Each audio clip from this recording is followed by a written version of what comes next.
Ketika Adam itu tertidur, di dalam tidurnya itulah dia bermimpi. Apa yang diangan-angankannya tadi, mimpi dia, di dalam mimpinya itu betul-betul zahir yang menjadi kehendak hatinya. Zahir, Bapak Ibu.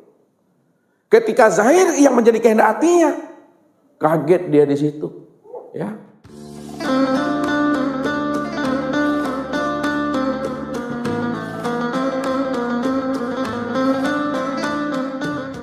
Siapa ini? Lalu dia bertanya, engkau siapa? Siapa namamu, kata Adam. Aku belum bernama, maka berilah aku nama sesuai dengan keinginan dirimu.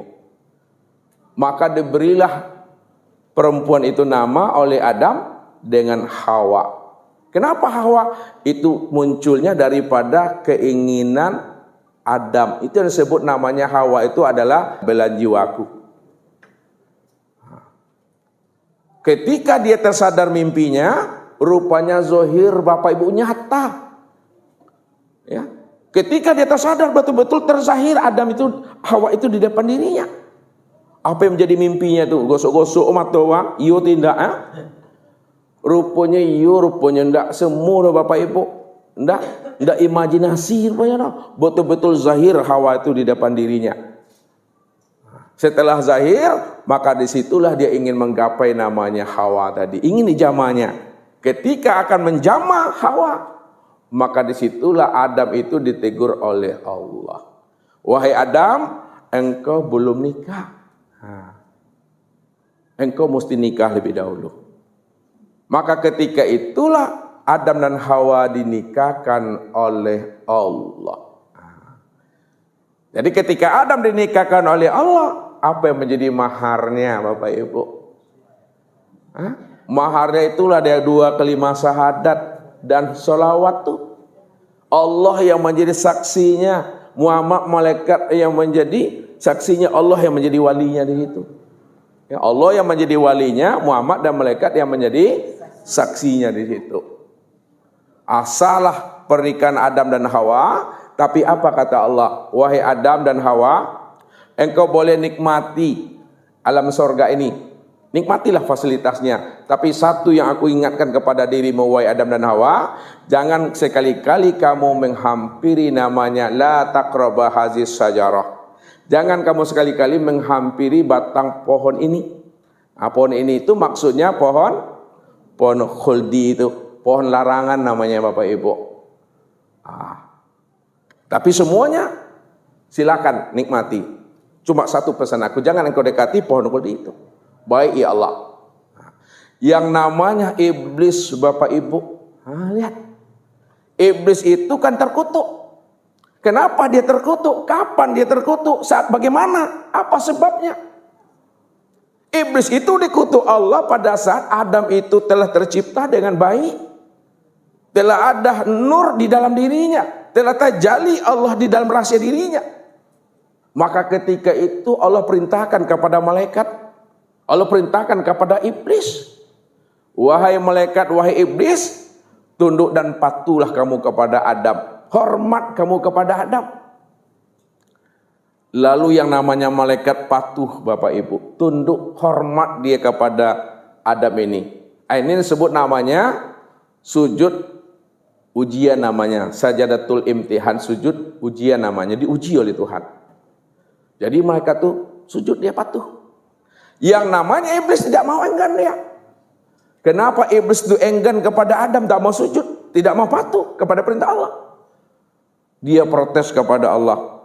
Ya Allah, untuk apa aku mesti sujud kepada Adam ya Allah? Ana khairum minhu. Khalaqtani minan nari wa khalaqtahu min tin. Untuk apa aku sujud kepada Adam ya Allah? Aku adalah yang terbaik daripada dirinya. Bukankah engkau ciptakan aku daripada api ya Allah, sedangkan Adam engkau ciptakan daripada tanah yang busuk, tanah yang berlumpur, tanah kering. Aku tak mau ya Allah. Ketika iblis tidak mau sujud kepada Adam atas perintah Allah, maka di saat itulah dia itu dikutuk Allah, Bapak Ibu. Dia menjadi makhluk yang terkutuk, yang hina, yang akan diusir oleh Allah dari alam surga. Tapi tidak langsung diusir, Bapak Ibu, tidak langsung. Ya, Kenapa tidak langsung diusir? Karena namanya alam muqaddar. Nah, ini lihat. Alam muqaddar ini disebut tanzizi muqaddar. Alam muqaddar ini disebut namanya alam dunia, Bapak Ibu. Alam dunia ini belum sempurna lagi untuk ditempati dan didiami oleh Adam dan Hawa. Belum sempurna. Ya. Maka ketika itulah namanya iblis yang terkutuk tadi, dia bisa masih masuk ke alam surga. Dia tahu apa yang menjadi pesan Allah kepada dirinya, tidak boleh dia mendekati, menghampiri namanya pohon kuldi itu. Disitulah iblis membuat cerita dan sandiwara, Bapak Ibu. Ya, ketika iblis membuat cerita dan sandiwara, maka disinilah dia menggoda namanya Adam dan Hawa. Wahai Adam dan Hawa, kenapa dirimu dilarang oleh Tuhan untuk mendekati pohon itu? Supaya kamu itu tidak berlama-lama di alam surga. Tapi kalau kamu mau memakan pohon itu, kamu mau melanggar perintah Allah itu, aku pastikan bisa berlama-lama, bisa abadi di alam surga ini. Rupanya iya, Bapak Ibu, yang terhasut lebih dahulu bukan Adam, yang terhasut dulu Hawa. Hawa tuh pengaruhnya kuat banget. Kenapa pengaruhnya kuat banget? Karena Hawa itu tercipta dan terjadi daripada kehendak dan keinginan Adam. Itu jantung hatiku, itu belahan jiwaku. Iya juga nak bang ya, panggil abang ya. Ya, kalau awak makan buah pohon itu, mungkin awak bisa kekal. Betul tuh kapten katakan iblis itu. Sekali geleng kepala ya Adam. Dua kali geleng, ketiga baru angguk-angguk ya. Iya juga ya. Kita makanlah tuh. Dimakanilah buah pohon kuldi tadi itu oleh Adam dan Hawa. Ketika dia sudah melanggar perintah Tuhan, disitulah Adam dan Hawa pun mendapat durhaka, mendapat namanya laknat dan kutukan daripada Allah. Maka terbukalah baju dan pakaian Adam dan Hawa pada saat dia telah memakan namanya buah larangan atau buah kuldi itu, Bapak Ibu. Ini kias, Bapak Ibu. Ketika dia makan itu terbuka bajunya, terbuka pakaiannya. Apa makna sebenarnya? Karena Adam dan Hawa itu berani dia berbuat selingkuh di alam surga. Walaupun dia sudah nikah, walaupun dia sudah kawin dasar, tapi yang namanya surga bukan tempat untuk beranak pinak, kata Tuhan. Nikmati fasilitas ini, tapi jangan untuk beranak pinak di sini. Terbukalah batang tubuhnya, pakaiannya, baru nampak auratnya itu. Baru ketika telah terbuka batang tubuhnya, auratnya, dan Allah sudah murka kepada Adam dan Hawa, maka pada saat itu Adam dan Hawa pun diusir oleh Allah dari surga. Kenapa diusir? Karena pada saat itu, Bapak Ibu, yang namanya alam dunia, yang namanya alam muqaddar itu sudah siap untuk ditempati. Ini cerita Tuhan aja sebenarnya. Sandiwara Allah itu. Didatangkan namanya iblis di situ. Ya, sehingganya Adam dan Hawa tergoda. Sebenarnya untuk menzahirkan Adam itu sebagai khalifah di muka bumi. Ya. Kalau kita ambil paham yang sebenarnya itu, bukan iblis yang di luar diri Adam dan Hawa, tapi iblis yang ada di dalam dirinya Adam dan Hawa sebenarnya itu. Ya. Fa'alhamaha fujuraha wa taqwaha. Ketika Allah tiupkan nur, bahwa di dalam nur itu, di dalam ruh itu, di dalam jiwanya itu ada sifat fujuraha wa taqwaha, ada sifat nar dan ada sifat nur, ada sifat iblis dan ada sifat malaikat di situ. Jadi diri kita ini, Bapak Ibu, seperti dua sisi mata koin sebenarnya. Mana yang lebih dominan? Kalau lebih dominan nurnya, maka kita akan menjadi namanya manusia malaikat. Manusia yang patuh, manusia yang penurut namanya. Tapi kalau dominan namanya nar, maka kita akan menjadi manusia iblis. Itu Seperti membolak-balik tangan ini Bapak Ibu. Nah, maka ketika itulah Adam dan Hawa termasuk iblis, karena dunia sudah siap untuk ditempati, maka diturunkanlah Adam dan Hawa serta iblis ke alam dunia ini. Maka Adam dan Hawa terlemparlah dari alam sorga ke alam dunia bersamaan dengan iblis. Nah, iblis turun sama-sama. Ya. Nah, setelah dia terlempar ke alam dunia ini, maka Adam pun terdampar di mana? Adam dan Hawa. Hawa itu di sebelah barat. Nah, matahari apa? Terbenam. Sedangkan Adam, matahari terbit itu di. Nah, inilah hakikatnya. Sekarang ini kita ada ambil ya orang barat, negeri barat itu menguasai negeri timur. Tuh Hawa tuh pengaruhnya. Beratus-ratus tahun lah Bapak Ibu tak berjumpa Adam dan Hawa. Dengan biqudratillah wal iradatillah, masa dan waktu yang telah ditetapkan dalam takdirnya di dalam pertemuan tadi, maka berjumpalah Adam dan Hawa itu Bapak Ibu. Ketika dia berada namanya di padang Arafah, berjumpa Adam dan Hawa. Namun apa yang dibaca oleh Adam, apa pula yang dibaca oleh Hawa, apa yang disaut Adam kepada Hawa? Apa bacanya? Yang dibaca oleh Adam dan Hawa, inilah yang kita baca di waktu kita nikah batin Bapak Ibu. Assalamualaikum ya babur rahim. Itu kata siapa tuh? Kata Adam tuh, assalamualaikum ya babur rahim. Assalamualaikum ya babur rahim. Lalu dijawab oleh Hawa, waalaikumsalam ya babur rahman. Ini yang menjadi lafaz nikah batin itu Bapak Ibu.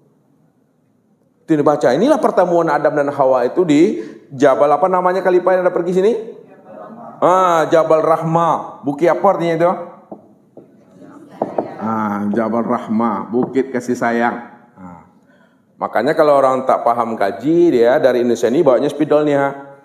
Ya, sampai nanti bukit kasih sayang. Ini Jabal Rahmah. Itu tulinya nama suami, tulinya nama bini. Ya. Hati bonus ya. Saya tahu sudah tuh nyecarai nih. Iya gitu Pak Ji. Itu Jabal Rahmah tuh. Ini salah. Kadang digosok-gosoknya itu, diambilnya sapu, digosok-gosok ke batu tuh. Diambil tanah tuh, mereka dimandiannya sampai di Indonesia. Aja syirik tuh. Bertahun-tahun berjumpa Bapak Ibu. Setelah berjumpa Adam dan Hawa, maka di situ pula lah Adam dan Hawa taubat kembali. Dalam taubatnya itu apa doa yang dibaca oleh Adam? Rabbana zolamna anfusana wa illam taghfir lana wa tarhamna lanakunanna minal khasirin. Taubat setelah taubat, barulah dia mengulang nikahnya kembali. Ini yang disebut namanya nikah batin. Yang batin tadi itu disyariatkan. Kan Adam sudah nikah di surga kan? Di Baitul Ma'mur tuh. Itu namanya nikah batin. Ketika dia turun ke dunia, namanya syariat batin. Syariat batin. Maksud syariat batin itu tahu? Yang nikah batin tadi itu, yang di alam surga itu disyariatkan kembali yang batin tadi itu di dunia. Makanya wajib kita Bapak Ibu nikah itu zahir dan batin. Kalau kita nikah secara zahir saja di masjid, di kantor kuah, ya, tidak secara batin, maka kita masih dikatakan berselingkuh, junub batin nama itu. Berdosa Bapak Ibu. Makanya nikahnya mesti zahir dan batin. Ini yang kita mesti pahami. Kenapa kita mengambil wanita itu? Ada mengambil Hawa itu atas izin dan amanah Allah. Kan itu yang Allah katakan. Ittaqullaha fin nisaikum fa innakum akhastumhunna bi amanatillah wastahlaltum furujahunna bil kalimatillah. Takutlah kamu kepada Allah tentang urusan wanita. tentang urusan istri, karena kamu mengambil wanita itu atas amanah yang aku titipkan kepada dirimu. Nah, jadi Allah titipkan amanah itu kepada kita. Ambillah wanita itu menjadi istrimu, kekasihmu, tapi dengan amanah yang telah aku titipkan kepada dirimu. Wastahlaltum furujahunna bil kalimatillah. Dan aku halalkan kamu untuk menggauli wanita itu sebagai istrimu dengan kalimat Allah. Dengan kalimat Allah. Assalamualaikum ya babur rahim, waalaikumsalam ya babur rahman. Dijawablah oleh laki-laki, asyhadu alla ilaha illallah. Lalu dijawab lagi oleh pasangannya, wa asyhadu anna Muhammad Rasulullah. Inilah perlu. Supaya apa Bapak Ibu? Sah dalam pandangan Allah, sah pula dalam pandangan manusianya. Ada rahasianya, kalau tidak ada rahasianya nggak diperintahkan kita. Supaya kita itu tidak berzina. Ya. Kena lihatlah zamannya Siti Nurbaya itu Bapak Ibu. Kenapa Siti Nurbaya itu mau dia nikah dengan Datuk Maringgi Lagae itu? Karena utang budi kan? Utang budi, kenapa? Utang budi. Karena orang tuanya Siti Nurbaya itu berhutang. Karena nak mampu membayar utangnya ke Datuk Maringgi, terpaksalah Datuk Maringgi ya, meminta kepada orang tuanya, berikan anakmu kepada aku untuk aku jadikan istri itu.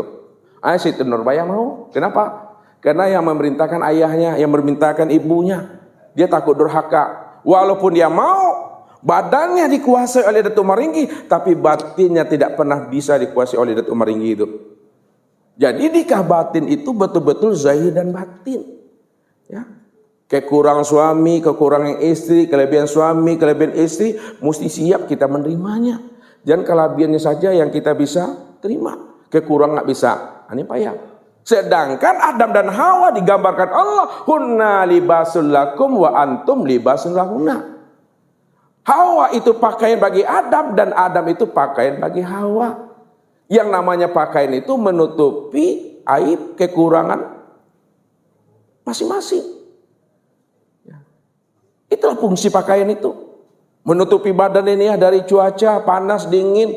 Supaya tidak nampak namanya aib dan kekurangan kita. Itulah guna pakaian. Jadi ketika terlihat aibnya suami, terbuka auratnya suami, maka istri yang soleha, dia mampu mengambil pakaiannya lalu diberikannya kepada suaminya untuk menutupi aurat dan aib suaminya. Begitu juga sebaliknya. Saling membimbing, saling menuntun. Itu maksudnya itu. Ini rahasianya supaya apa? Supaya tidak ada masing-masing suami istri itu selingkuh Bapak Ibu. Sebab kalau selingkuh kita tahu. Apa yang ada pada dirinya ada pada diri kita. Apa yang ada pada diri kita juga ada pada dirinya. Kenapa? Itu yang katakan min nafsi wahidah itu. Di dalam diri Adam itu ada diri Hawa dalamnya. Di dalam diri Hawa itu sebenarnya adalah diri Adam. Tidak bisa dibohongi.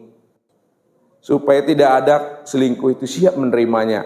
Kalau ada yang meninggal, payah untuk mendapatkan gantinya Bapak Ibu. Kalau kita ingin dipertemukan Allah nanti di akhirat dengan anak-anak kita, dengan keturunan kita. Makanya Allah bilang, apa kata Allah? Wallazina amanu wa taba'adhum zuriyatan bil imani alhaqna bihim zuriyatahum.